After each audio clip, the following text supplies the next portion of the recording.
자, 안녕하세요. 북선 카페 여러분. 자, 오늘은 저번 시간에 이어서 이제 봉건제도에 관련된 서양사 그 개론 강국 부분 할게요. 거기에 보면 이제 첫 번째 들어갈 곳이 용어의 해치와 문제였는데, 이 봉건제도에 관련된 용어, 푸드니즘을 어떻게 해석할 것이냐, 이런 내용인데, 이런 것들은 이제 좀 약간, 전반적으로 학술적인 논쟁이기 때문에 시험 문제는 잘 안 나올 것 같아요. 그래서 일단 뭐 주종제도는 정치적 의미고, 경제적 의미에서 봉건제도는 장원제도고 이렇게 이제 접근하시면 될 것 같고요. 그 다음에 이제 우리가 봉건적이라는 말을 쓰잖아요. 그러니까 봉건적이라는 것은 정근대적 의미로 이게 쓰인다. 그러니까 우리 같은 그 봉건제도가 제도상 없는 국가에서는 봉건적이라는 의미는 정근대 시대 때 토지를 매개해 갖고 한뭐 지배 예속 관계 그 정도의 의미로 쓰인다. 이 정도의 이제 의미에서 넘어가시면 될 것 같고요. 그러면 이제 본격적으로 들어갈 것이 이제 뭐냐면 기원과 이제 봉건제도의 성립 과정이에요. 그 예전에도 얘기했지만 이 봉건제도의 기원에 대해서는 학계에서 이제 게르만설과 그다음에 그 로마설 이렇게 두 가지 설이 있어요. 하나의 설인데 일단 게르만설 같은 경우에는 두 가지가 있다고 했죠. 자, 일단은 그 게르만설과 관련돼 가지고는 종사제도가 있어요. 종사제도. 예, 종사제도 있고 그다음에 로마와 관련돼 가지고는 이제 그 예전에 얘기했던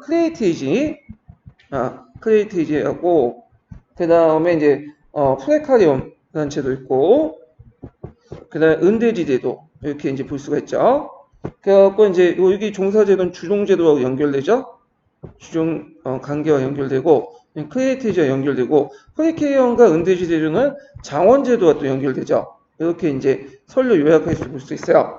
자, 그러면 요거 내용을 이제 쭉 보면 자, 봉건제도는 이 두 가지 설로 나누는데 이때 봉건제도는 그 자체에 대한 가치 판단이 수반된다. 그러나 봉건제도 기호는 게르만과 로마 그 어느 한쪽에 구하는 태도는 편견 이외에 아무것도 아니며 봉건제도를 구성하는 여러 요소의 기호는 민족 이동 전에 게르만 사회나 로마 사회에서 다 같이 찾아볼 수 있다. 그래서 여기에서는 게르만하고 로마 사회의 절충 이렇게 두 가지 설을 절충했다. 이렇게 보시면 되겠죠. 자, 이를테면 주종제도의 한 측면에 개인의 개인적 보호 관계에서 로마 사회 보호자, 피보호자 관계였던 크리에이티지, 요거 예전 시험 문제 나왔던 거죠. 해갖고 볼 수 있다. 이보다 더 주종적인 제도 수 이상한 것은 게르만의 종사제도가 있다.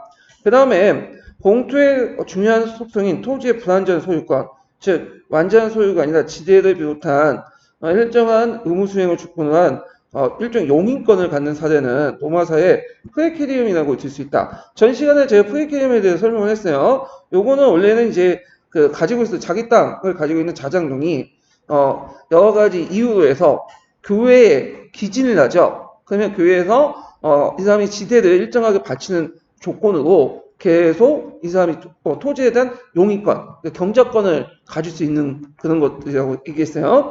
자, 그 다음에 민족이동의 프랑크 왕국의 은대지제와 관련했다. 자, 여기에서는 은대지 제도를 프랑크 왕국에서 찾는데, 요거는 이제 아까 얘기했던 카우스 마르텔 있죠? 네, 카우스 마르텔이 이제 그 트로파티 전투에서 이들 그 이슬람 세력들 물리치고 나서 그 기병을 양성시키기 위해서 한 제도 이렇게 돼 있지만 실제 은대지 제도의 연원은 로마 제국부터 거슬러 올라가요. 그래서 이건 로마 제국과 연결시켜서 보시면 돼요.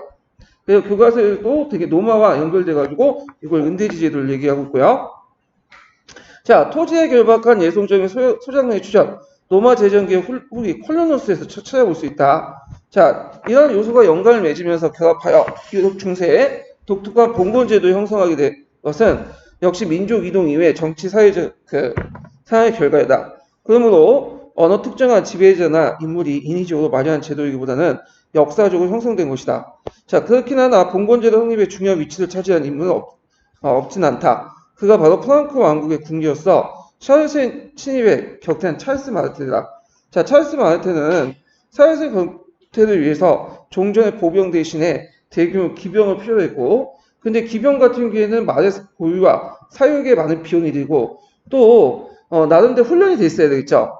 훈련 강도가 높고, 그래서 이제 마르테는 유능한 전사를 모집하여 그들에게 충성을 맹세하고, 기병으로서 종군하는 봉사로서 은대지를 수여했다. 그러나 왕령만으로 토지가 부족했기 때문에 교회의 토지를 나머지 충당하였다. 그래서 교회의 토지는 완전한 소유권 이전에 불가능했고 용의권만 허용된 은대지에 소유되는 게 갈렸다. 전사가 여기에서 이제 뭐와 연결되냐면 프레케리엄 제도하고 또 연결돼 있죠. 예. 그래서 전사가 사망하면 그 토지는 응당 교회에 돌아가야지만 마르테를 다시 인용한 전사의 동일한 조건 수여됐다. 자, 이하여 주종제도와 은대지 제도가 결합돼서 9세기 때 은대지라는 말을 포든 그 봉토란 말로 널리 사용됐다. 그래서 이 사람은 이제 은대지 제도의 기원을 찰스 마르테로 이렇게 찾고 있지만 보통 아까 얘기한 것처럼 교과서라든지 다른 책 같은 경우에는 은대지 제도를 로마에서 나오고 있어요. 로마의 그 황제가 게르만족들에게 일종의 은혜를 베푸기 위해서 준 토지다. 그걸 찰스 마르텔이 좀 더 확대시키고 제도화시켰다. 이렇게 이해를 해주시면 될 것 같아요. 다른 책하고 연계시켜서. 자, 그런데 확실히 마르텔이 요청한 봉건제도 성립 획기적인 중요성을 갖고 있으나 봉건제도를 완성한 건 사로만 제국이 무너지고 노르만의 침입, 샤르셴의 공격, 마젤의 침입을 격생 9세기부터 10세기 거친 시기였다. 그러니까 기원은 카르스 마르텔부터 시작하지만 실제 봉건제도 완성된 배경은 요 제2차 이민족의 침입에서 찾아볼 수 있죠. 이게 대개 이제 9세기 정도 보고 있어요. 9세기에서 10세기. 자, 그 역사적 상황은 국도의 혼란과 무정부 상태. 그런데 가운데 국가의 무력화와 국가 공권의 해체라는 정도에서 약화 분사 이렇게 했는데 일단 중앙 권력이 없어졌죠. 그 당시 이제 프랑크 왕국 분열돼 있잖아요. 그래서 프랑크 왕국이 분열된 상황에서 이게 이제 분권적인 성향이 강해졌죠. 거기에다가 국가 공권, 국가의 중요한 권한들 있죠. 사법권이라든지 조세 징수권 이런 것들이 해체된 정도의 약화 분산. 그리고 이제 이들 외적을 이제 뭐냐면 쳐부시는 과정에서 지방의 이제 각각의 작은 단위의 이제 방어의 필요성. 그래서 약한 사람들이 힘 있는 사람한테 이제 이렇게 들어가서 90년 점점 약해지는데 주변의 원심력이 더 강해지는. 그러면서 공권제도가 형성되는 이런 시대상이 이제 얘기를 하고 있어요. 9세기, 10세기. 자, 이러한 정치상만이 아니라 사회 경제적 국면 또 봉건사회 선유의 해체를 촉진시켰다. 그래서 그건 로마 말기부터 시작된 민족 이동이 가속화됐고 사회사회 편처럼 유럽이 지중해 상실하면서 거의 이제 결정적인 사실이 되어버린 사회 전반적인 농촌화와 자연경제 후퇴였다. 특히 이제 요 견해 있죠. 사회사회 팽창으로 유럽이 지중해 상실하면서 거의 결정적 사실이 되어버린 사회 전반적인 농촌화와 자연경제 후퇴. 요거를 이제 누가 이제 주장을 했냐면 요 학파의 견해는 이제 누구냐면 피레네 학파예요. 이 피레네 학파는 그 정치사적 관점이 아니라 경제사적 관점에서 이제 봉건제를 들어가게 돼요. 그래서 이 피레네 학파 같은 경우에는 이런 민족 이동기보다는 이런 경제적인 측면에서 이렇게 있고 특히 이슬람이 이제 그 지중해 지역을 봉쇄하면서 화폐경제 자연경제 넘어갔다. 그래서 우리가 생각해 민족 이동기 때 그게 아니라 되게 이슬람 침입기를 보고 있어. 10세기부터 11세기 이렇게 이제 해서 좀 다른 측면에서 접근하고 있어요. 그래서 이 책에서는 정치적 상황뿐만 아니라 우리가 통상적으로 알고 있는 그 정치적 상황뿐만 아니라 피레나파의 견해도 약간 밑에다 첨부를 시켜놨어요. 그래서 이런 게 있고 그래서 이제 다시 말해 상공업 쇠퇴, 화폐 사용과 유통에 소멸할 정도의 독감, 상공업 중심의 도시의 소멸 등 유럽이 자연경제로 돌아가면서 사회가 농촌화되고 이에 따라 토지는 가장 중요한 유일한 재산 형태가 되었다. 자, 이런 상황 속에서 결국에는 싸울 줄 아는 전사와 토지 소유자가 사회적 지배층을 군림했고 여기 싸우는 전사, 토지 소유자는 거의 일치했다고 보면 돼요. 교회를 지어군요. 자, 나머지는 일반인이나 무족환자가 전사계층의 보호 밑에서 그들의 토지를 경작한 예속적인 존재로 전락이 됐다. 이렇게 이제 보시면 되겠죠. 자, 그래서 이제 이렇게 있고 그 다음에 이제 쫄보미의 이제 봉건제 핵심은 주종제도다 해가지고 봉건제도 이제 나누고 있죠.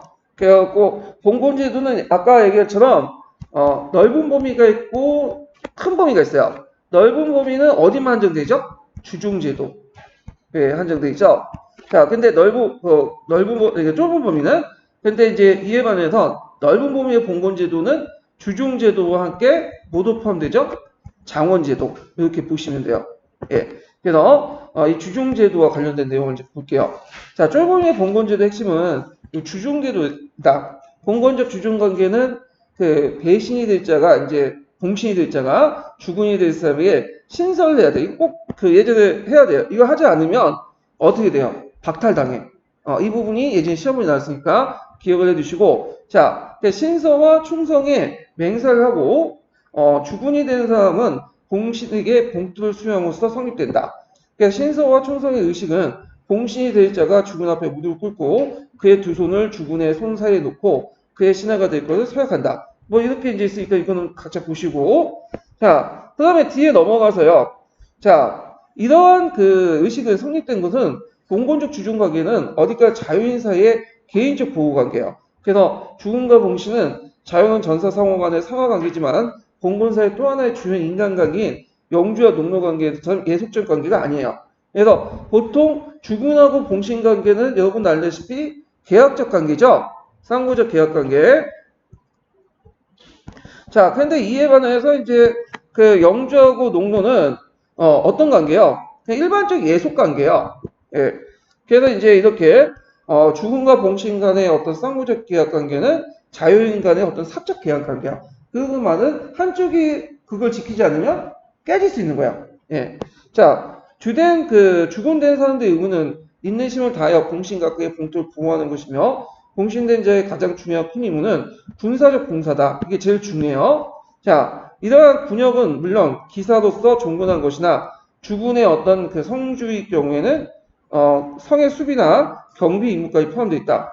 그 밖에 이제 봉신은 주군에 대해 경제 지원의 의무도 있죠. 그래서 주군이 새로운 계승자가 계승자가 그의 상위자에 대해서 납부할 봉토 상속세에 부족할 경우에는 주군의 몸값, 부족할 경우 주군의 몸값, 그 다음에 주군의 장자 성년식이나 장례 혼인식, 그다음에 숫자가 좋은 군, 새로운 성의 축조 같은 것들인데 여기에서 이제 경제적으로 지원을 할 필요가 있어요. 그래서 상당히 이제 봉신의 의무가 상당히 많죠.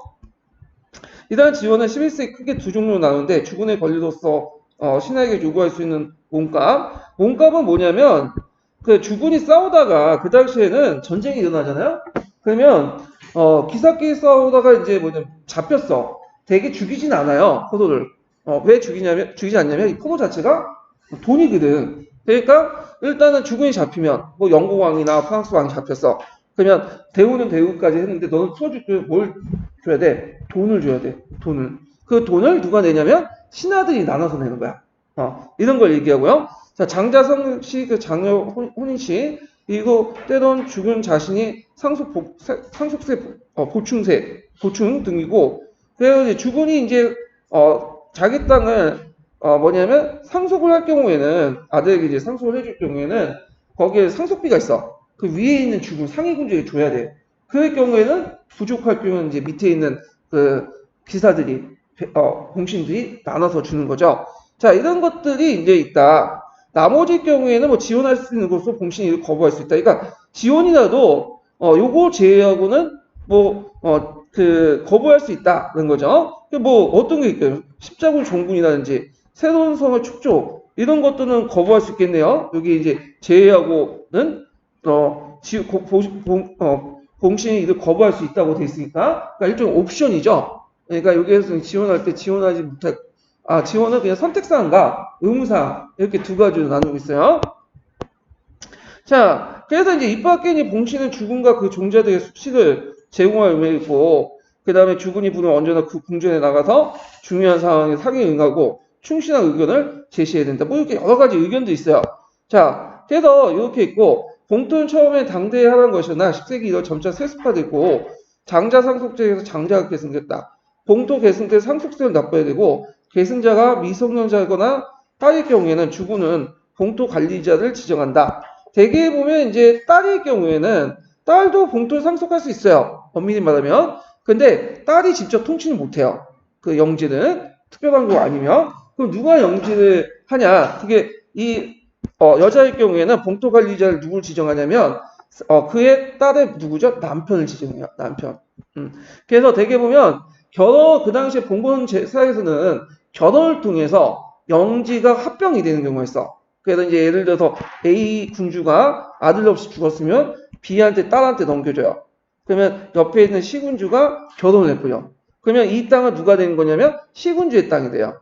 예, 이해되시겠죠? 그래서 대개 보면 그 중세사의 땅은 이렇게 영지 합병이 결혼을 통해서 하는 경우가 많아요. 그래서 프랑스가 이 프랑스 왕室원래 조그만 왕실에 불과했잖아요. 카페 왕조가 일드 프랑스만 좀 지배하는. 근데 이것이 이제 크게 확장했던 이유가 뭐냐면 이런 결혼을 통한 어떤 영지 합병 이런 것들이 중요한 요인이 돼요. 근데 만약에 이제 B하고 C가 결혼 생활을 했다가 만약에 B가 얘 꼴 보기 싫다고 이혼을 했어. 그러면 B는 새롭게 D라는 남자하고 결혼했어요. 그러면 재혼을 했어. 그러면 영지가 얘한테 갔던 것이 누구한테 줄 거야? D한테 가는 거야. 그래서 이런 식으로 여자를 중심으로 해가지고 영지가 결혼을 통해서 왔다 갔다 한다. 이런 것들이 이제 특징이에요. 예. 자, 주종 관계는 개인적 상호 관계이지만 동시대 주된 의무가 군사적 봉사이기 때문에 그 한 사람이 여러 주군을 섬긴다는 현실적 어려움이다. 그러나 실제로 이러한 사례도 많았다. 이게 뭐냐면 한 사람이 한 명의 주군만 섬기는 게 아니라 여러 명의 주군을 섬겨요. 그럴 경우에는 이제 또 어떤 문제점이 생기냐? 자기가 섬기는 군주들 중에 또 싸웠어. 그러면 이걸 어떻게 할 것이냐? 이게 이런 쪽에서 이제 문제가 되는데 이럴 경우에는 그 계약서를 쓸 때 순서를 정해. 1순위, 2순위, 3순위. 1순위, 2순위, 3순위에 따라서 뭐냐면 어느 쪽에 종군할 것이 결정이 돼요.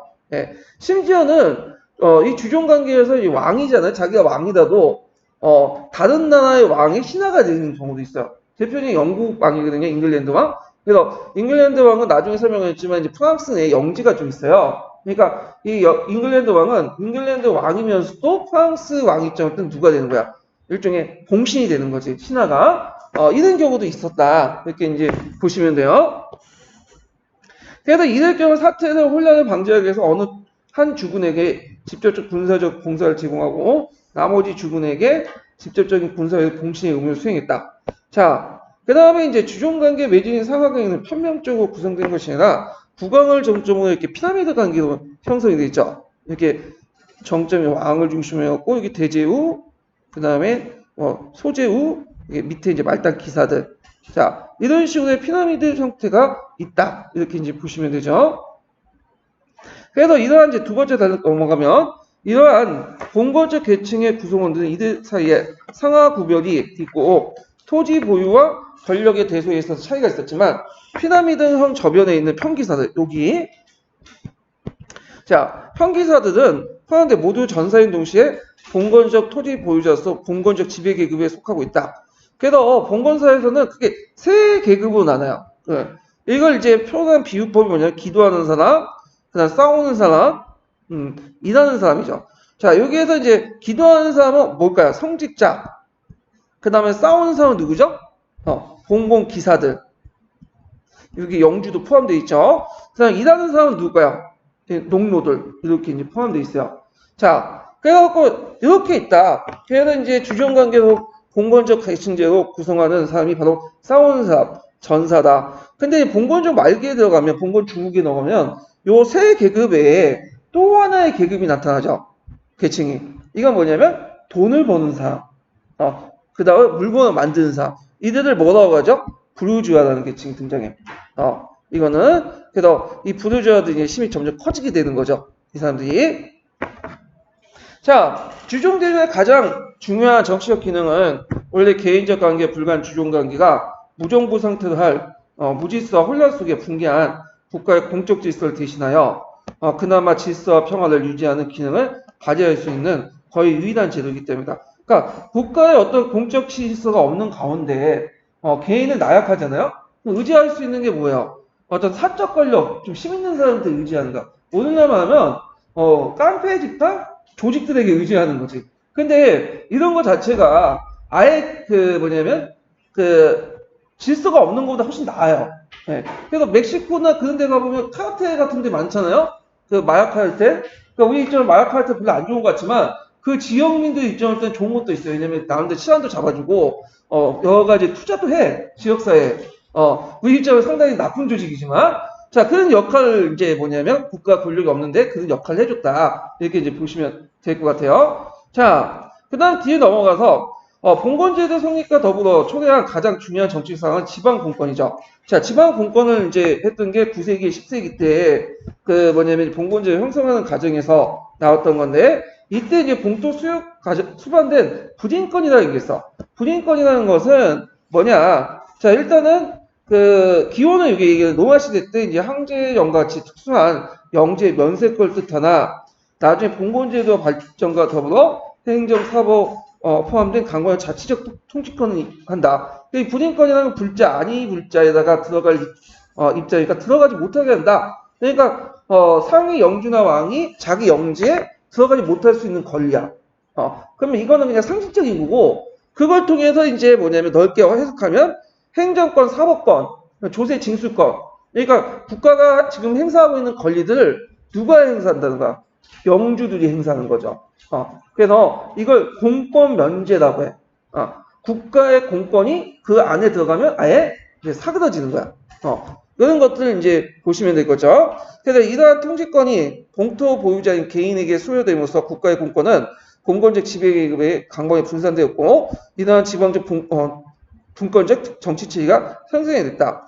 그래서 이제 이런 그 지방 공권적인 정치 체제는 나중에 중앙 집권화 되면서 없어지게 되죠. 그래서 나중에 봉건제 말기대에 들어가면 중앙 집권되면서 징세권, 재판권, 행정권 다 어디에서 수통합돼요? 이제 중앙에 왕권 밑에 이제 수통합되는 거죠. 자, 그러나 이러한 통치권의 분산 일률적으로 이제 균등하게 일어난 게 아니다. 그 중에 하나가 뭐냐면 재판권과 관련된 건데 재판권도 상급 재판권과 하급 재판권이 있어요. 자, 상급 재판권은 사형 선고가 가능한 거고 하급 재판권은 그 밑에 이제 가벼운 범죄를 다루는 건데 그래서 심이 좀 약한 그 군주들은 하급 재판권을 가지고 있는 거고요. 그 다음에 심이 좀 강한 군주도 있죠. 대주나 이런 사람들은 어디에 해당해요? 상급 재판권을 가지고 있어. 그래서 재판권 안에서도 그러니까 이게 국가 공권을 이렇게 나눠갖는다고 해도 이게 똑같이 나눠갖는 게 아니라 그 제후들이 가지고 있는 세력 그 권한에 따라서 차별적으로 주어진다는 걸 볼 수 있는 것이 재판권 관련된 내용이에요. 자, 그러면 그 다음에 이제 기사도는 그냥 읽어보세요. 좋은 얘기 있어. 근데 시험에 안 나올 것 같고, 기사도는. 자, 쭉쭉 넘어가서. 자, 그 다음에 정주 형태 장원과 관련되어 있는데, 장원 형태에 대해서도 뭐, 상고 정주 형태 있고, 뭐, 여러 가지 있고, 등등 있는데, 이거는 각자 보시고, 자, 뒤에 넘어가서 이제 장원의 구조를 좀 볼게요. 장원의 구조. 장원은 총락을 일치하는 경우가 많으나 경우에 따라 한 장원에 2개 이상의 총락이 포함되는 경우도 있고 큰 총락의 경우에는 2개 이상의 장원으로 구분되는 경우도 있었다. 자, 그 다음에 여기 보면 이제 한 총락이 하나의 장원일 경우에 그 중심이 장원에 관련 영주관이 있다.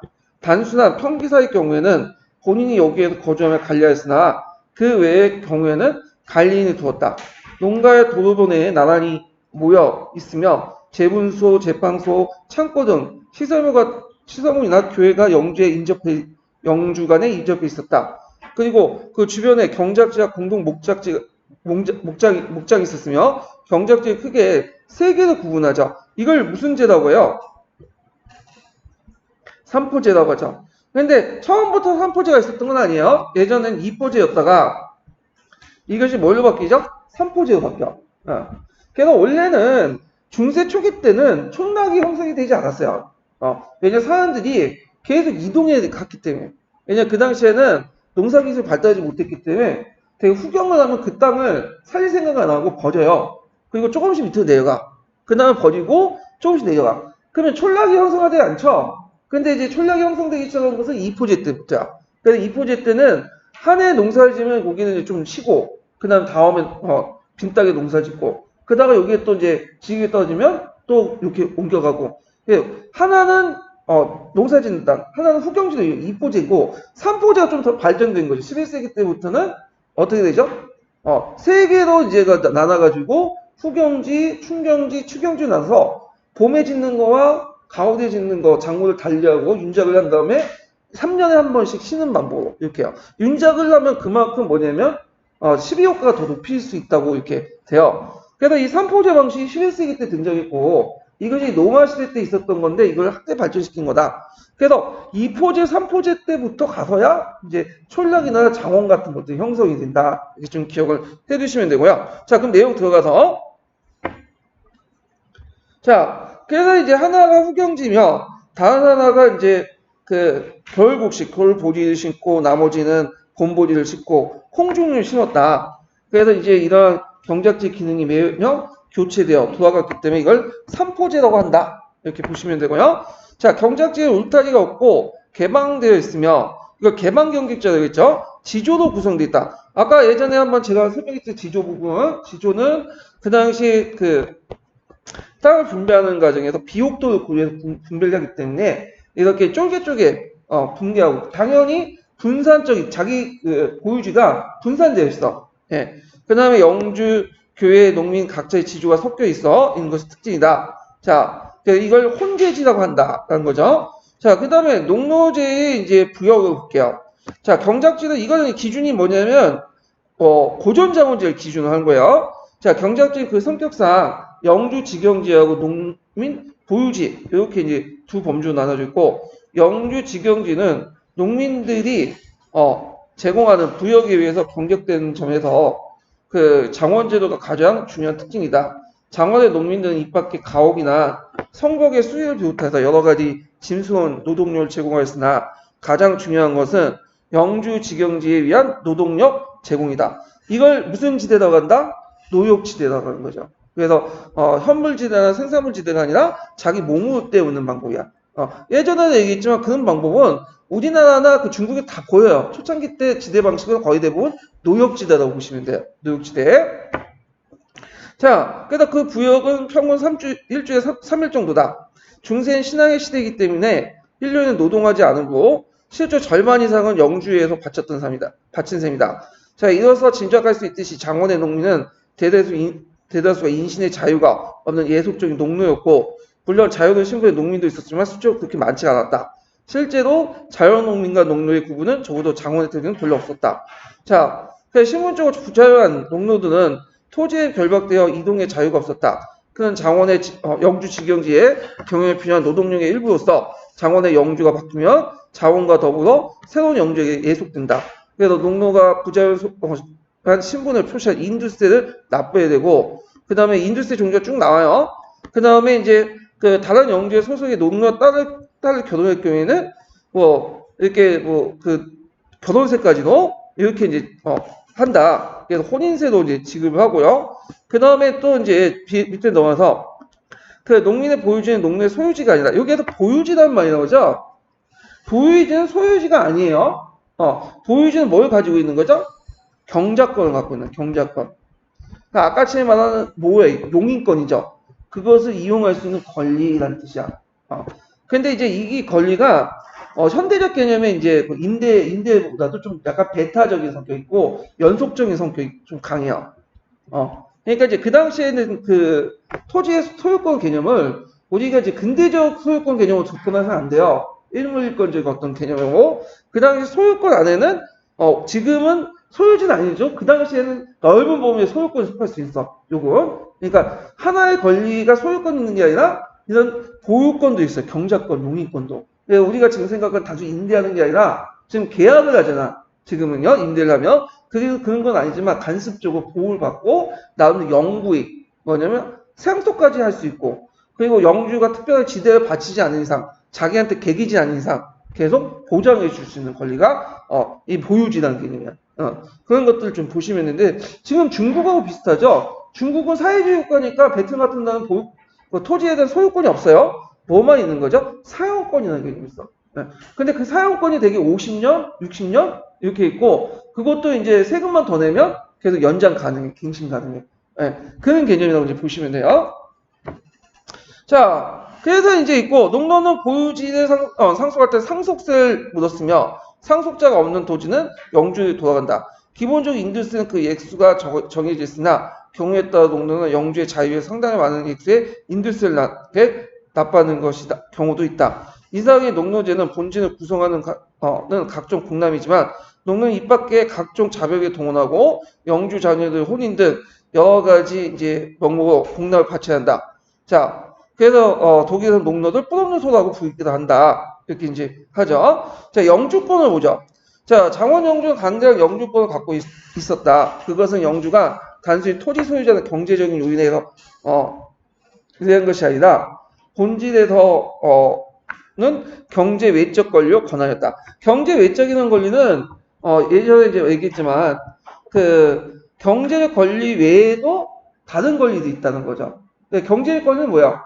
영주와 농노는 지대를 빌려준 사람, 토지를 빌려준 사람과 토지를 빌려가는 사람이기 때문에 임대인, 임차인이기 때문에 지대만 납부하면 되는데 지대 외에도 그 외에 플러스 알파가 있죠. 그걸 경제 외적 권리라고 하고 경제 외적 권리는 여러 가지가 있어요. 그 중에 이제 뭐도 포함되어 있냐? 아까쯤에 국가의 공권도 포함되어 있어. 뭐 재판받는 권리 뭐 등등 이런 것도 포함됐다. 이렇게 이제 보시면 되겠죠.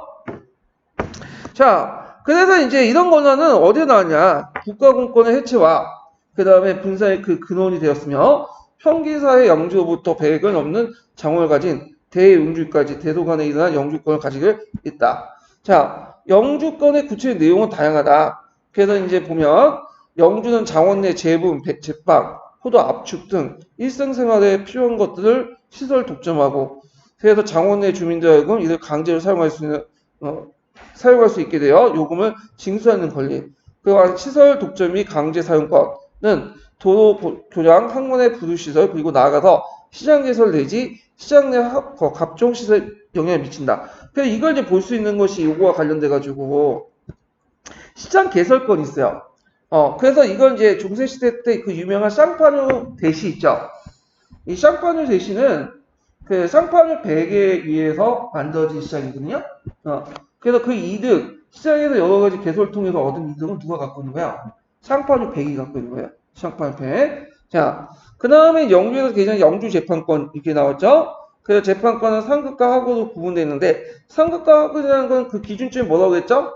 사형을 처할 수 있냐 없냐 그걸 이제 볼 수가 있고 소용주라도 재판권을 행사하며 이것이 영주재판권이야말로 농노의 부자율 신분을 예속치고 그들을 장원의 노동력을 토지에 기박시킨 기본적 권리다. 이러한 재판권은 당연한 이지만 도망가는 농노를 잡아올 수 있는 추적권까지 있어요.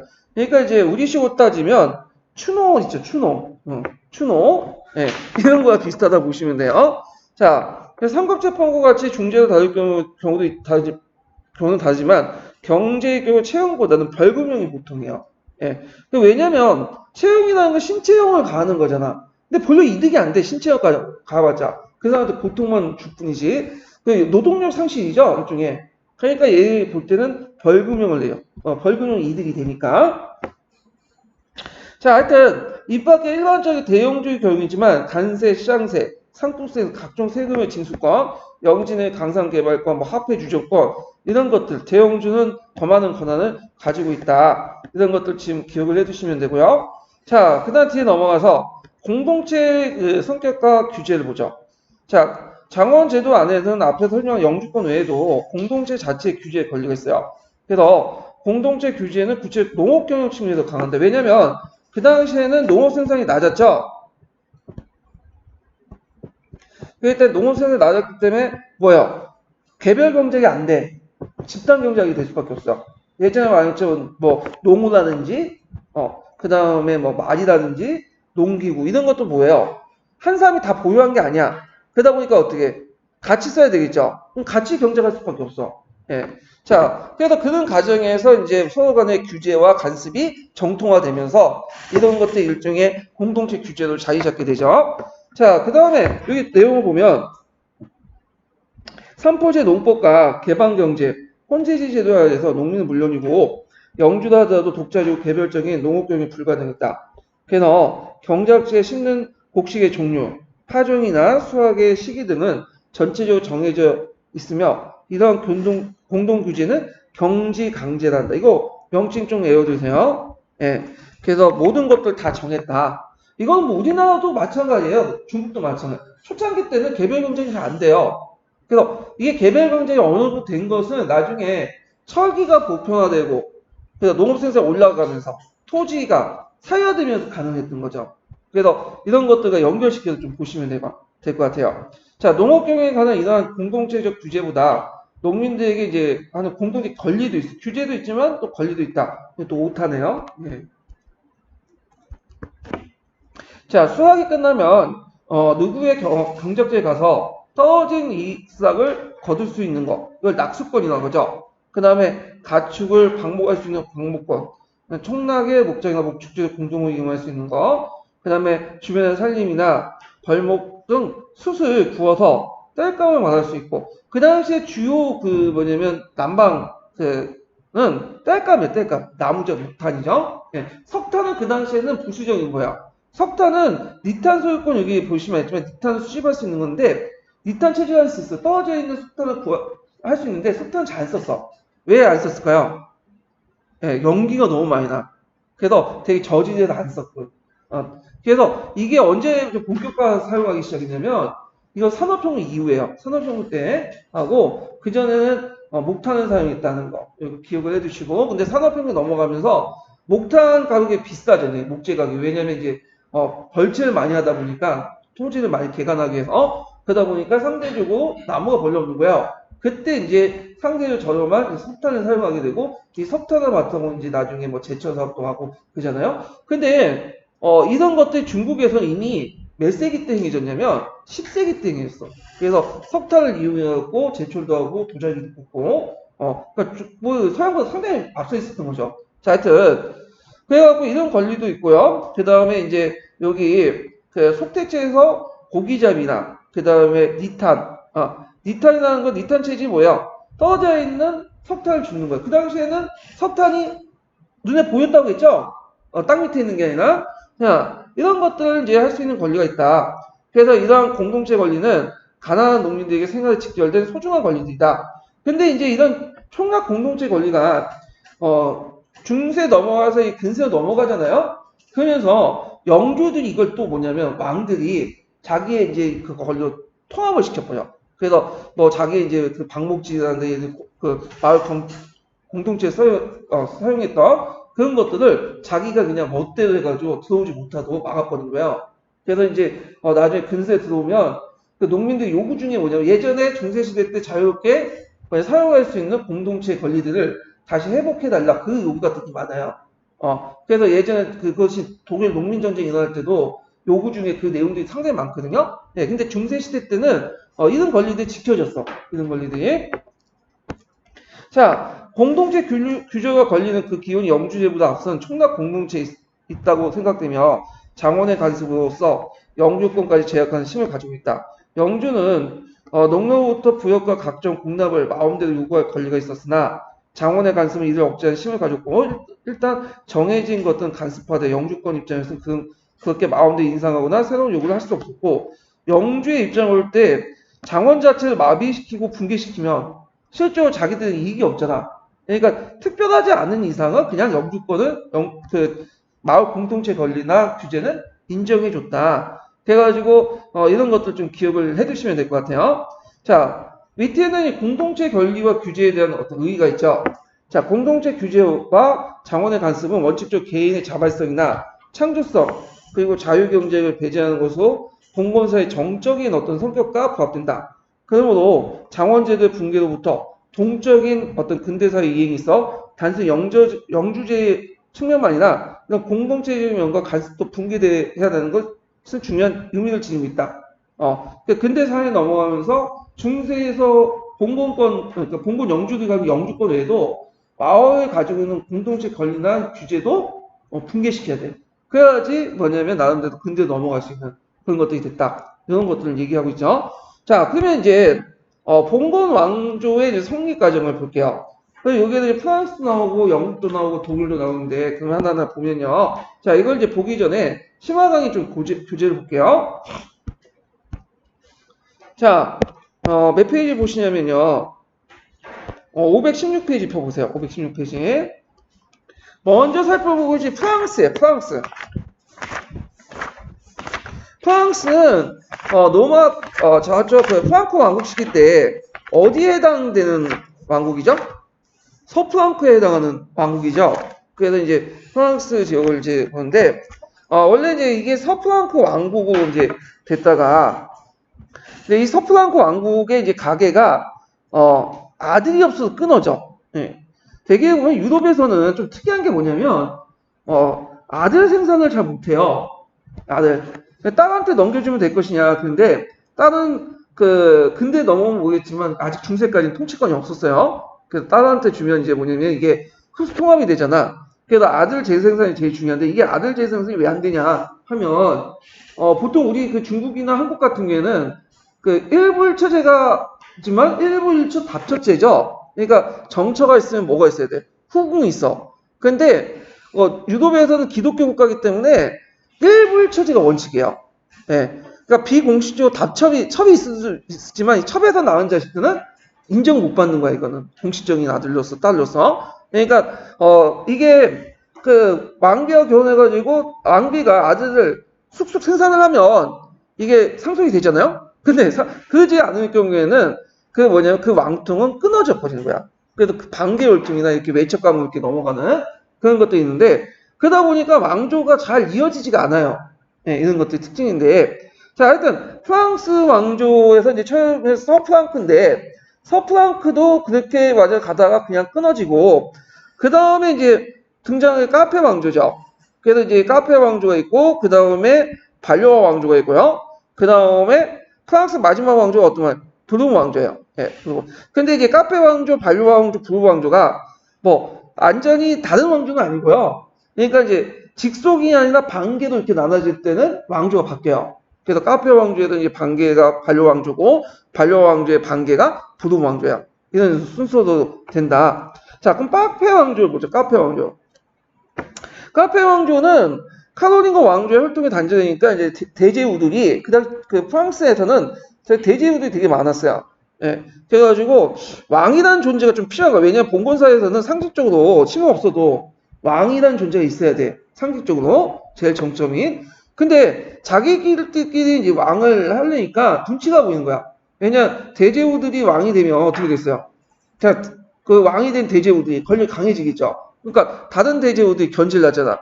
그래서 이제 세력 균형화돼 자기 왕은 있지만 이제 왕은 필요하지만 자기들끼리 해갖고 대제후에서 이제 나오는 게 아니라 자기보다 못한 중소제후들을 하나 뽑아가지고 좀 얼굴마다 세워놓자. 그러면 뭐 조종하기 쉽겠다. 그래가지고 세워놓은 사람이 누구냐면 오늘날 그 파리 있죠, 파리. 파리를 통치하고 있었던 일드 프랑스 공령이었던 유국 카페를 일단 국왕으로 추대를 했어요. 자, 근데 이제 처음에는 이 유국 카페 중심으로 이제 그 카페 왕조가 힘이 약했어. 실질적으로 이제 대제후에 연합제 국가였는데 이게 왕이라는 것도 대단한 게 일단 세워놓고 아무리 허수아비라도 시간이 지나면 어떻게 자연스럽게 왕권이 강해질 수밖에 없겠죠. 그래서 원래는 조그만 그 일드 프랑스 공룡이었던 유국 카페에서 시작된 카페 왕조가 시간이 지나면 지날수록 점점 커져요. 예.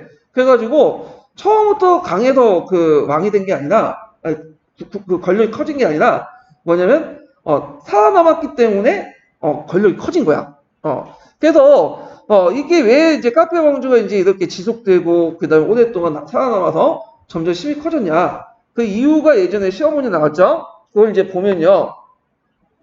자, 일단 첫 번째 이유가 정치적 안정을 바라는 교회의 지지. 왜냐면 계속 싸움박질을 하면 어떻게 됐어요?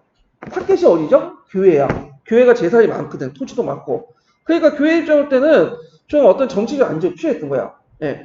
그리고 또 이렇게 있고 그러다 보니까 이제 교회가 지지했고 두 번째는 왕이 있어야 돼 일단 공공적 공공 왕조 이론에 따르면 근데 왕이 너무 권한이 크면 안 되죠. 그러니까 적당한 허수아비 왕이 필요했던 거야. 그러다 보니까 이게 만만한 게 일드 프랑스 지역의 중소제였던 유국 카페니까 요 집안이 계속 왕이 될 수 있고 특히 이제 아까 이제 제일 중요한 게 세습이다 세습. 그래서 보통 아들 생산을 못 하는데 일부 일처제에서는 근데 이상하게 거기는 아들복이 있는지 한 몇백 년 동안 단절 없이 세습이 돼요. 물론 이제 나중에 끊어져 반려 왕조가 되지만 나름대로 반려 왕조 카페 왕조가 이렇게 장기 지속적으로 이렇게 뭐냐면 살아남았기 때문에 어느 정도 권한을 이제 그 기반을 닦아놨기 때문에 나중에 반려왕조나 분호왕조도 왕권이 강해진 거 아니에요? 그래서 왕위 계승한 세자가 단전 없이 세습됐다. 이게 되게 중요해. 이런 것들이. 자, 그러면 왕들은 이제 업적들이 쭉 있는데 한번 중요한 왕들만 볼게요. 거기 보면 이제 필립 2세가 있죠. 이 필립 2세는 특징이 뭐냐면 조낭하고 싸웠어. 조낭이 이제 영국에서 제일 무식하고 멍청한 왕으로 유명한 사람인데 이 사람이 이제 그 영국 왕 같은 잉글랜드 왕 같은 게 원래 출신 자체가 프랑스 귀족에서 나왔기 때문에 어디에서 그러니까 프랑스에 영지가 있어요. 근데 이 영지를 부배 전투에서 승리해가지고 프랑스의 그 전투 때문에 부배 전투 때문에 조낭이 그 프랑스 내에 있는 많은 영지들을 어떻게 돼요? 상실하게 되죠. 예.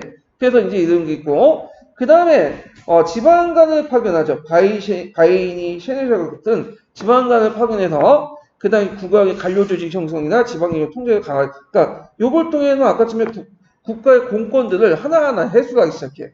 예.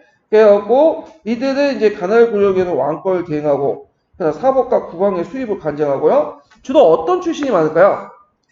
그때 등장하기 시대에는 부르주아 출신들이 많아. 시민계급 출신이 많다. 그래서 이제 이런 내용들 보시면 되고 그 다음에 또 하나 특징은 뭐냐면 국왕법전이 설치돼. 네, 국왕법전. 그래가지고 이제 중앙 정부의 행정과 사법적인 상황을 관한 왕의 협찬으로 그 뭐냐면 국왕법전이 설치되고요. 일례 이제 요때 법정이라는 것은 좀 개념을 파악할 게 뭐냐면 사법권만 행사하는 게 아니에요. 이거는 뭐도 있냐면 행정권도 있고 그 다음에 여기 재정도 있고 회계도 있고 여러 가지 업무를 수행하는 기관이야. 근데 이게 나중에 시간이 지나면 어떻게 되죠? 나눠지는 게 시작한 거죠. 그래서 이제 이것이 있다가 나중에 그 루이 9세 때, 성 루이 9세 때에 요게 이제 뭐냐면 파리 고등법원과 회계청이 분리돼 나가요. 그래서 국왕의 어떤 충실한 기구가 되었다. 근데 주의할 것은 이제 시간이 되면서 파리 고등법원에 이런 법원들이 있죠. 그러면서 절대 왕조식에 넘어가면 오히려 이들이 권력화될 거예요. 그래갖고 국왕권과 맞서려고 하죠. 예, 이런 것들인데 초창기 때는 왕권을 강화시키는 어떤 중요한 기구 중에 하나였다라는 걸 좀 기억을 해두시고요. 그 다음에 예전에 한번 시험 문제 나왔던 것이 뭐냐면 남프랑스 지역에 무슨 파들이 많죠? 이단들이 많았어요. 그 알비지파나 왈도파. 그 예전에 시험 문제 나왔던 게 뭐예요? 알비지파죠. 그래서 카타리파라고 이제 하는데 그 당시 이제 이단들이 일어나니까 그 이노케티 3세와 이제 협력해갖고 십자군을 일으키죠.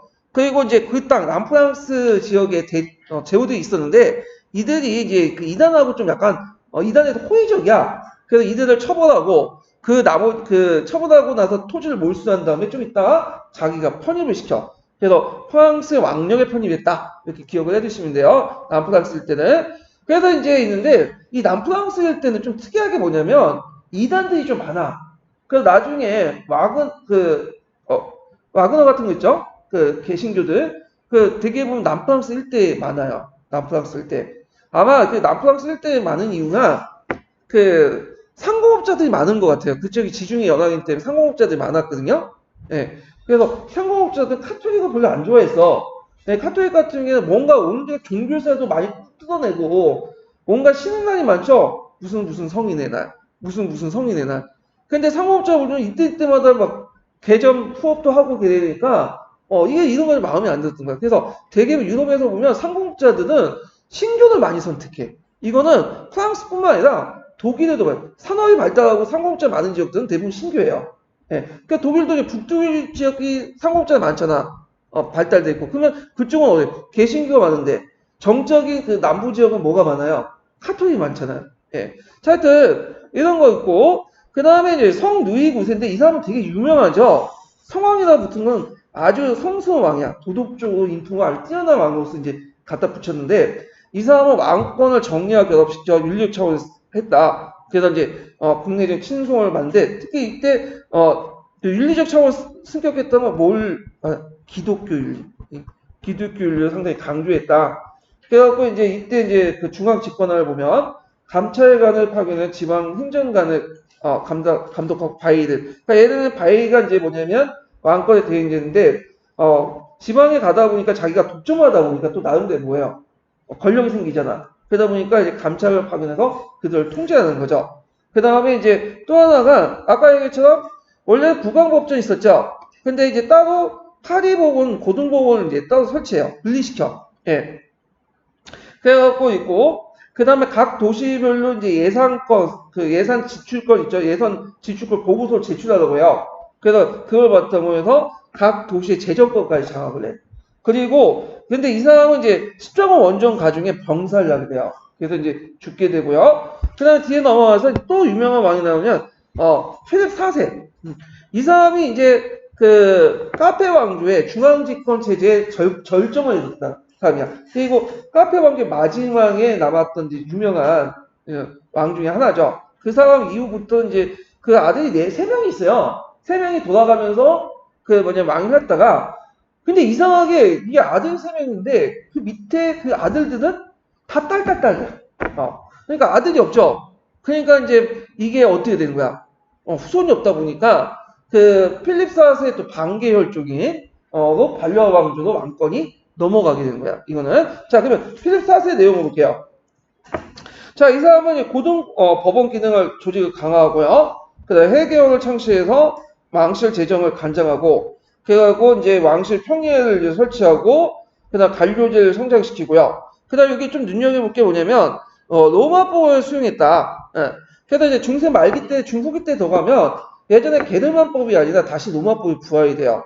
예. 게르만법은 좀 약간 좀 원시적이죠. 뭐 시제법 같은 거 이런 것들. 근데 이제 이에 반해 로마법 상당히 발달됐잖아요. 그러니까 중앙집권화되면서 오히려 이 로마법의 필요성이 많이 등장해. 이거는 교회법도 마찬가지예요. 교회법도 원래 시제법 사용했다가 교회가 점점 중앙집권화되고 행정화되 그 관료화되니까 이제는 이 시제법보다는 뭐가 필요한 거야? 경영법보다 로마법 필요했던 거죠.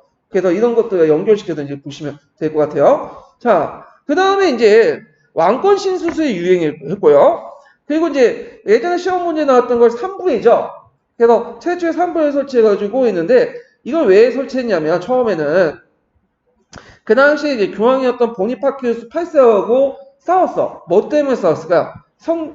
성직자 가세권 때문에 싸웠는데 그래서 자기들의 지지 세력을 끌어들이기 위해서 다양하게 끌어들이기 위해서 그 당시 3부에 설치한 거야. 그래서 3부에 들어갈 인원들은 뭘까요? 이 사람들은 주로 이제 세계 신분을 말하죠.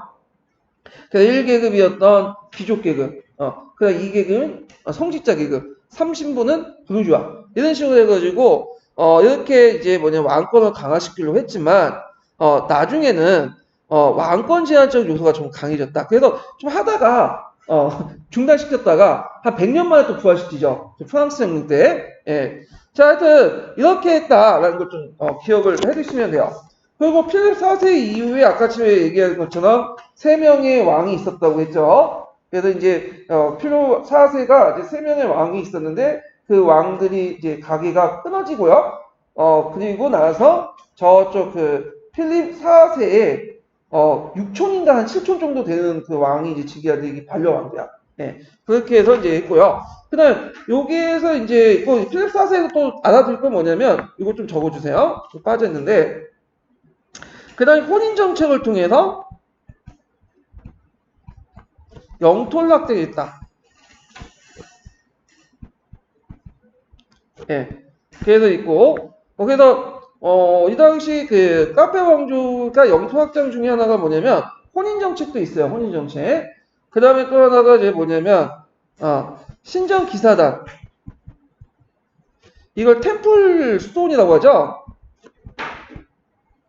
그래서 유럽에 3대 기사단이 있어요. 그 중에 그 신정 기사단을 해체시켜 그 기사단이 가지고 있는 그 재산들을 탈취했어. 근데 이 신정 기사단이 십자군 운동에도 참여했고 했는데 이게 좀 약간 국왕 이쯤 올 때는 좀 지방분권적 요소가 강해. 국왕권을 좀 약화시키는 그리고 좀 국제적인 어떤 조직의 전 범유럽적인 그러니까 그걸 그들 가지고 있다가는 도저히 안 되니까 탄압을 시켰거든요. 그래서 해체시켰다. 이런 것들 좀 같이 기억을 해두시면 되고요. 그래서 이제 예전에 시험문이 나왔던 것이 이제 아까 그 카페 왕조 관련된 그 내용들이 카페 왕조가 왜 지속이 됐는가 그런 것도 예전에 시험문이 나왔으니까 같이 그것도 기억을 해주시면 될 것 같아요. 뭐 자세한 거는 뭐 또 나머지 등은 그 개론서 읽으면서 한번 보죠. 자, 프랑스를 이제 볼게요. 어,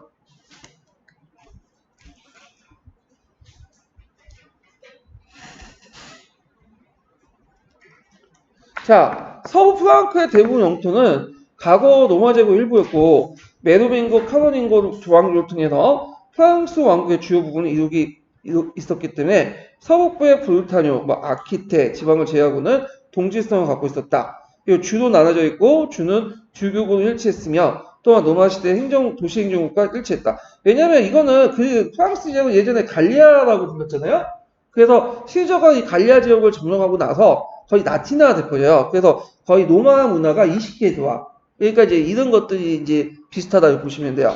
자, 서부 프랑크의 정치적 구조에서 핵심적인 존재는 주백이며 그는 원래 국왕의 대리인으로서 신하의 기사적 의무를 지휘했으나 그 지휘가 점차 세습화되어 유력한 봉건 제후가 되었고 그 중에 몇 개 백장력을 병합한 후에 대제후가 생겨났다. 이러한 유력한 제후는 그늘 밑에서 서부 프랑크 왕국은 점차 미약해졌다. 그것은 단순히 국왕의 무능한 탓만 아니었다. 예당초 샤르마뉴 직할령에서 서부가 그리 많지 않았고 따라서 서부 프랑크 왕국은 언제나 가난한 편이었다. 그러나 이제 국왕을 그의 지지 세력들이 얻기 위해서 봉투를 그의 직할지에 나눠줬기 때문에 10세기 때 직할령이 극도로 축소됐고 왕위 계승을 둘러싸고 그 당시 또 노르만 침입이 빈번했죠. 그러니까 봉건 세력이 더욱 증가했다. 그러니까 노르만들이 오니까 노르만들 막기 위해서 어느 땅을 때렸죠? 노르만디라는 땅을 때렸죠. 그래서 이때부터 노르만 그 왕조의 어떤 바탕이 됐잖아요. 자, 10세기 말에 카로링거 왕조의 마지막 왕인 루이 5세가 사망되니까 전국의 봉건귀족과 고위 성직자들이 이제 해이되었어요. 그래서 유국 카페를 왕으로 내세웠죠. 유국 카페는. 그래서 국왕이 된 유국 카페는 제2 중에 장자의 협력자를 지원하는 간행을 마련하여 왕위의 세습화를 기도했고 다행히 왕자가 끊이지 않아서 카페 왕조 14세기까지 초반까지 유지됐다. 그러나 카페 왕조 초기에 국왕들이 미약한 존재였다. 그의 직할령은 지금의 수도 파리를 중심한 일드프랑스 지역이죠. 일드프랑스 공령이었고 부나 권력이 있어서 다른 봉건 대제국보다 나을 것이 없었다. 그래서 그 외에도 이제 쭉 여러 가지 백장력 나오죠. 프랑스들, 노르만디 한번 다시 듣죠. 브루타뉴, 앙주 집안은 나중에 이제 노르만 왕조가 끊어질 때 다시 프랑스 들어가서 프랑스로 지배하는 왕조야. 네, 나중에 얘기했지만 쌍파뉴, 브루그노, 아키테, 토르즈 등 강대한 백장력 내지 공장력을 소유한 대제국들이 거의 독립국가 없이 나 다름없이 존재했다. 그러면 초기 카페 왕조는 프랑스의 통일된 국가보다는 여러 대제국들의 느슨한 연합체보다. 그러니까 그 당시에 프랑스인들은 프랑스의 정체성이 없었어요. 되게 보면 자기가 어느 지역의 사람이라는 걸 더 강조했어. 뭐 부르고뉴 사람, 그 다음에 투르즈 사람, 샹파뉴 사람 이런 정체성이 더 강했어. 그러다 보니까 100년 전일 때 잉글랜드가 붙어가지고 나중에 싸우지 않더라. 부르고뉴 지역 같은. 그게 가능했던 게 그 당시 그게 매국행이라고 생각하지 않았어. 그러니까 자기 지역의 이익 따라 뭐 요쪽도 붙을 수 있고 요쪽도 붙을 수 있고. 그런데 이제 이 100년 전쟁 이후부터는 이제 뭐죠? 프랑스인이라는 정체성이 형성이 되기 시작한 거야. 그래서 아직까지는 프랑스한 것은 그냥 지명 이름이야. 그냥 지명. 연합체 이름. 요 정도에 보시면 돼요. 자, 그래서 봉건 국가의 모습을 보여주고 있다. 자, 이런 가운데 카페 왕조가 종속된 이유. 이거 외워두셔야겠죠. 예전에 기출문에 나왔던 거니까. 자, 첫째, 둘째, 셋째는 다 외워두셔야 돼, 일단. 첫째는 정치적 안정을 바라는 교황의 확고한 지지를 받았기 때문에.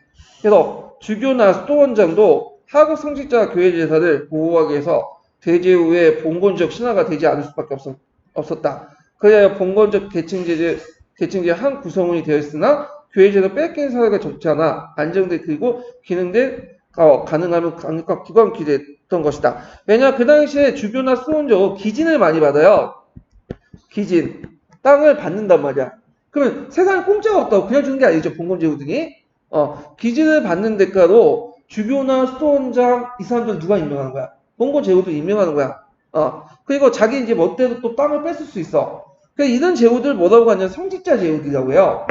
성직자 제후들은 독일이 더 많은데 프랑스도 있어. 이런 것들 측면에서 이제 볼 수 있고, 그러다 보니까 나름대로 뭐 사회가 똘란하면 교회 시설도 뺏고 그러잖아 막. 지금도 그렇지만 교회가 돈이 많잖아요 지금도. 예. 자, 그냥 둘째로는 봉건적 이동했던 왕국의 대제후 상위군주 내지 그 수장이 필요해. 국왕이 필요했고, 카페 왕조는 그런 면에서 접합해. 왜? 왕권도 약하고 왕령도 넓지 않은 무해한 존재이기 때문에 교회에 의해서 도유만 되어 성화된 국왕의 구태와 타도할 필요도 없었다. 도유라는 거는 뭐냐면 이제 보통 국왕이나 황제가 즉위할 때 그 기름을 부어줘요. 그걸 누가 역할하면 교회가 해줘.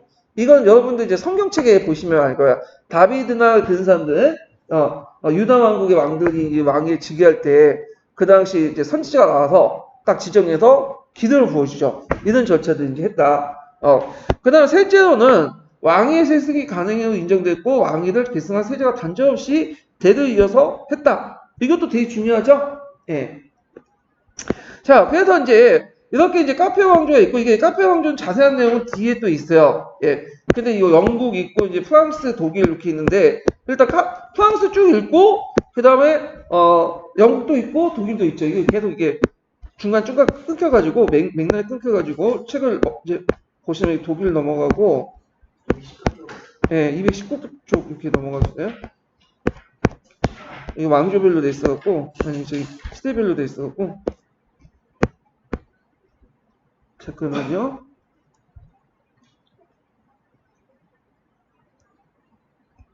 아이고.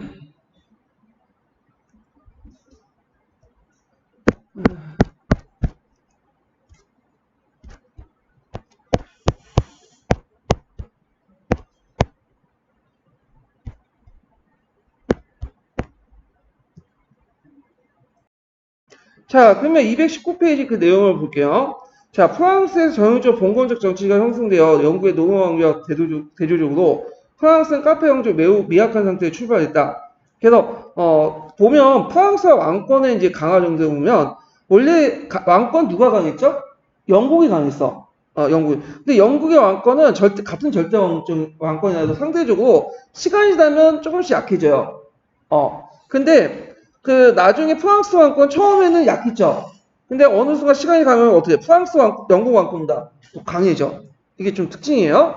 자, 그래서 이제 필립 1세부터 해가지고 일대는 왕권은 왕령 내에 소제후조차도 미치지 못했고 당시 루이 6세 때는 길고 고통스러운 투쟁을 통해 왕령 내 소제후를 굴복시키고 유력한 제후인 아키테군과 프랑스의 종신을 얻어내면서 비로소 왕권 발전에 기초를 이뤄놓고요. 그때 이제 예전에 한번 시험에 나왔던 게 요건데 예문에 누이 6세가 있는데 이 누이 6세가 죽기 전에 그 장남이 누구였냐면 누이 7세가 있었어요. 그 누이 7세를 누구하고 이제 그 결혼시키냐면 아키테공의 그 상속녀 엘라노아하고 결혼시켜. 근데 이 당시 이제 그 아키테공은 그 딸만 있었어. 그러니까 아들한테 상속을 못하고 그 엘레노하고 이제 했는데 이게 이제 좀 약간 족보가 좀 개족보예요. 보면 이게 좁으면 이게 그 유럽사에서 보면 엘레노아가 있고 엘레노아가 이제 처음에는 그 누이 6세 아들이었던 누이 7세하고 그 결혼을 하죠. 누이 7세. 근데 이 누이 7세가 이제 이게 엘레노아가 이제 누이 7세 첫 번째 부인이야. 근데 이 사이에 아들이 안 나와. 그러니까 이혼을 당해요. 그래갖고 이제 이 엘레노아가 나중에 영국 왕이었던 헨리 2세하고 결혼을 해. 그러면 아까 얘기처럼 자 엘레노아가 이혼을 나가면 그 엘레노아에 딱 가지고 있는 에키타 그 백장 그 에키테 공장령은 누구 땅이 되는 거야? 에키테 지역은 요 헨리 2세 쪽으로 넘어가는 거야. 영국 땅으로. 예. 그래갖고 이제 있는데 그러면 누이 2세가 누이 7세가 왜 엘레노하고 이렇게 에키테를 포기할데도 불구하고 뭐냐면 이혼을 했냐? 단순히 꼴 보기 싫어서 그런 것도 있겠지만 그 꼴 보기 싫으면 그냥 얼굴 마담을 세워놓으면 되는 거고 자기는 그냥 다른 여자하고 놀면 되는데 결정적으로 그 둘 사이에 아들이 없었던 거야. 공식적으로. 그러니까 이제 첫 번째 아들 애가 없으니까 두 번째 부인을 받아들인 거예요. 두 번째. 근데 두 번째 부인도 애가 없어. 그러니까 애가 없다는 건 아들이 없는 거야. 그러니까 안 되겠다 해가지고 세 번째 부인을 이제 얻게 되는데 이 세 번째 부인에서 이제 뭐냐면 드디어 아들이 생성되는 거야. 그러니까 여기에서 이제 알 수 있듯이 일단 두 가지 사실을 알 수 있겠죠. 결혼을 통해서 뭐다? 영토를 얻는다. 그 당시 카페 왕조는 두 번째는 이거보다 덜 중요한 게 아들을 생산하는 게 제일 중요하다. 그 중에 제일 중요한 게 뭐다? 아들을 생산하는 게 더 중요해. 아들 생산을 위해서 영토도 포기시키는 거야. 그러니까 하여튼 두 가지 내용이 그 당시 카페 왕조에 살아났는데 제일 중요한 요인이었다. 근데 이제 세 번째 부인을 뭐냐면 얻을 때 그 쌍파뉴 백을 얻게 돼요. 왜냐면 세 번째 부인이 그 부인이 쌍파뉴 백작의 딸이야. 근데 그쪽도 아들이 없어. 그러니까 자연스럽게 그 땅도 얻게 된 거죠. 자, 그래서 이렇게 이제 좀 보시면 될 것 같아요. 자, 그럼 읽어보면, 자, 여기 보면 이제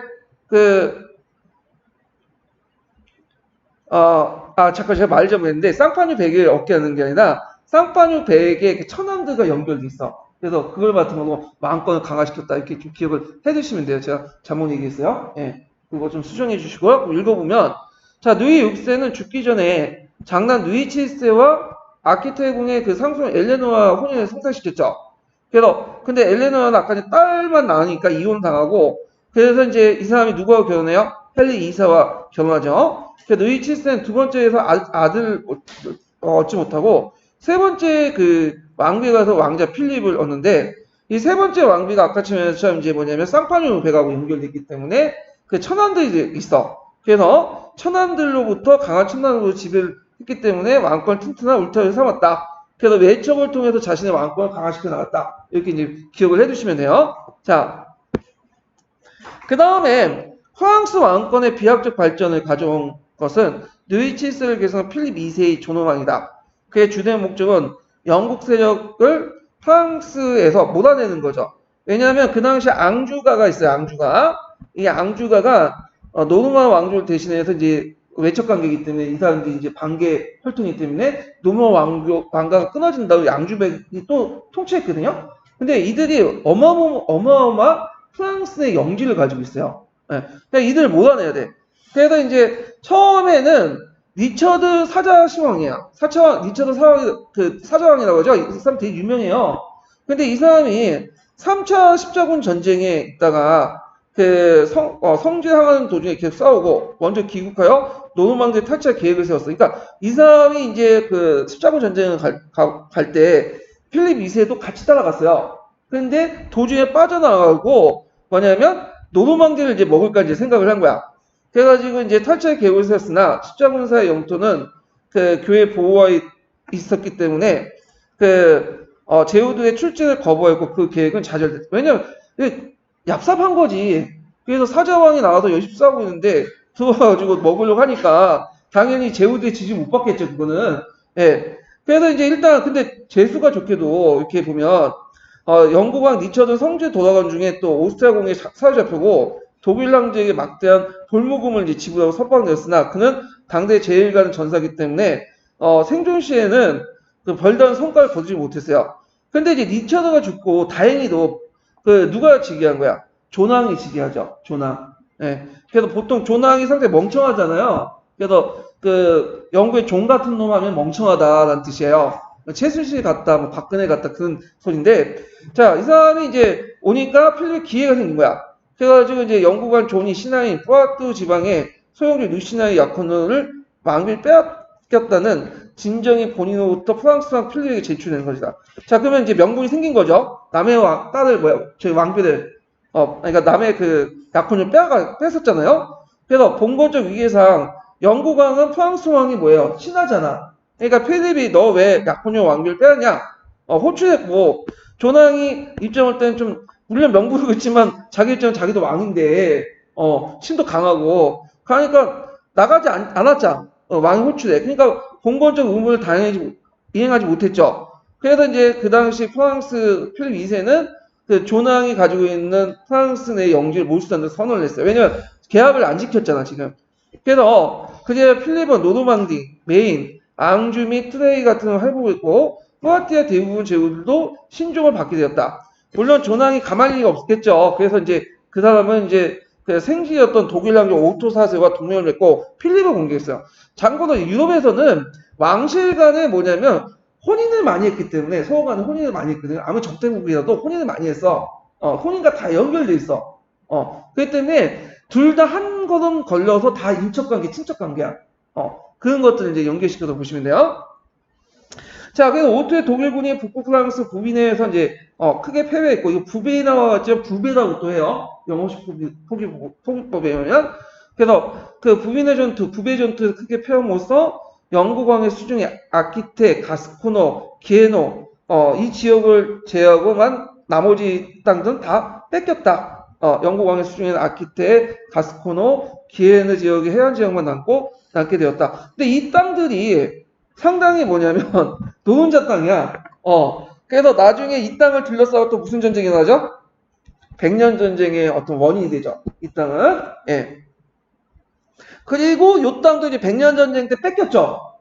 그리고 어디만 남았냐면 카렌만 남았어. 카렌은 그 도보해협에서 딱 건너자마자 있는 그 항구 도시인데 여기에 이제 카렌만 있다가 카렌도 나중에 뺏겨요. 예. 그렇게 이제 있고 하여튼 보면 자 노르망디, 메인, 앙주 같은 투레이의 획득은 프랑스 왕권 발전에 크게 획기적인 전진이었다. 왜냐하면 이 지역이 상당히 노른자 땅이기 때문에 약 4배의 증가했고 이보다 앞서 왕비 상속권으로 그다음 아르트와 백력도 그러니까 결혼을 통해서 얻는 거죠. 필립의 왕령은 강대한 것이다. 자, 이러한 강대한 영토와 관리력이 필요하죠. 그래서 필립은 아까 얘기한 것처럼 바이와 셰네샤를 이제 지방행정으로 이제 파견해요.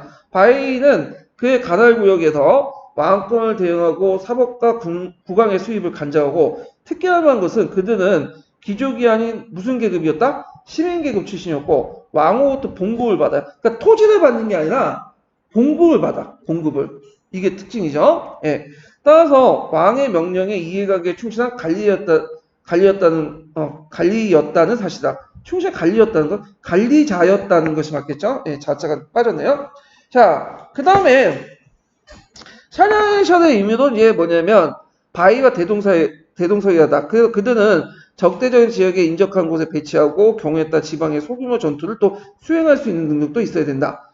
그래서 뭐 행정 관리자면서 조세 수납자, 그 다음에 또 전투 사령관 정도에 견유했다. 그래서 이렇게 이제 보시면 되고 그렇기 때문에 그들은 성주거나 기사 출신이었다. 자, 그래가지고 있는데 아마 이제 셰넬셜에 대한 설명이 여기까지고요. 요 뒤에는 뭐냐면 바이의 설명 같아요.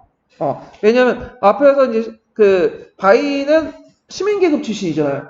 근데 요 뒤에 같이 이제 문장이 같이 이어진 것 같지만 보시면 그렇기 때문에 그들은 성주 기사 출신이다. 이렇게 해보니까 바이의 업무는 따로 이제 뭐냐면 전투사령관 역할도 같이 했기 때문에 이건 성주 기사 출신이고 세네사가 달리 적대전 지역에 주로 배치된 사람이다. 그래서 그 바이는 조세징수, 행정 거기다가 전투 그런 역할까지 했다. 이렇게 구분하는 것 같아요. 보니까. 자, 바이나 세네사나 다 같이 그들의 지방행정가로서 직무 수행에 있어 보조자가 필요했고 그래서 이제 그리하여 그 뭐냐면 그 수요가 증가되어 상당한 규모로 그 국왕과 관료 조직이 형성되어 나갔다. 예. 그러니까 뒤에도 내용이 있는데 일단은 필립 4세 부분은 나중에 이제 교환권과 다툼 과정이나 이런 것도 있기 때문에 이제 그때 좀 보기도 하고요. 자, 좀 쉬었다가 곧바로 영국으로 넘어갈게요. 영국으로. 예.